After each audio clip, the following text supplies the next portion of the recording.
US $5ဆိုရင်မြန်မာနိုင်ငံအတွင်းခက်ခဲနေသော9ရက်သားသမီးမိတ်ဆွေများအားကူညီရန်အတွက်ဒုတိယစုဘူးတဲ့သို့ထည့်ပေးပါတယ်ကျွန်တော်Lit Taxi Driver ဖြစ်ကားမောင်းနေသည့်အချိန်စီးနှင်းသောခီးသည်များမှပေးသော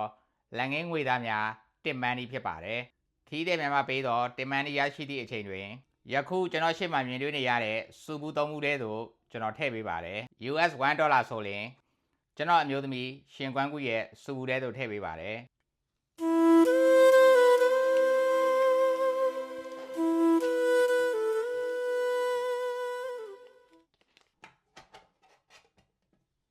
US $5ဆိုရင်မြန်မာနိုင်ငံအတွင်းခက်ခဲနေသော9ရက်သားသမီးမိတ်ဆွေများအားကူညီရန်အတွက်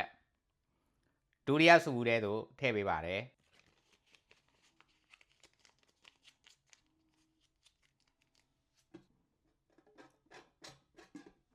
US $10ဖြစ်စေ US $20ဖြစ်စေကျွန်တော်ရဲ့ကိုဝါလေးဖြစ်တဲ့ကျွန်တော်ရဲ့အချစ်ဆုံးဖြစ်တဲ့ဦးစားရမင်းနိုင်ရဲ့တတိယစုဘူးတဲ့သို့ထည့်ပေးပါတယ်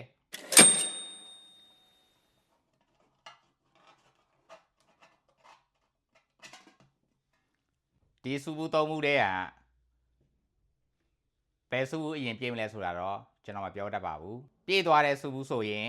ကျွန်တော်တတ်မှတ်ထားတဲ့ပိုင်ရှင်များကိုအနံပေးမှာဖြစ်ပါတယ်ဒီစုဘူး3မှုမြန်မြန်ပြေးဖို့အတွက်ဆိုရင်ကျွန်တော်ကားမောင်းတဲ့အလုပ်ကိုပို့လို့ရမှာဖြစ်တယ်လို့ကျွန်တော်ကားကိုငှားစီးတော့ခီးသည်များကိုဝန်ဆောင်မှုကောင်းကောင်းဒီထက်ပိုပြီးလုပ်ပေးရမှာဖြစ်တယ်လို့ခီးသည်များစိတ်ချမ်းသာမှုစိတ်ကြည်နံမှုရရှိအောင်လည်းကျွန်တော်ပို့ပြီးစူးစမ်းရတော့မှာဖြစ်ပါတယ်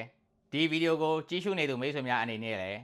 ဘယ်စုဘူးအရင်ပြည့်မယ်လို့ထင်ပါတယ်လေကျွန်တော်ယခုလိုအစဉ်ပြေစွာနေထိုင်နိုင်ခြင်းသည်ကျွန်တော်ပတ်စံမရှိတဲ့အချိန်မှာရောပတ်စံရှိတဲ့အချိန်မှာရောကောင်းမှုကုသိုလ်များကိုအမြဲမပြတ်ပြုလုပ်နေခြင်းကြောင့်ဖြစ်ပါသည်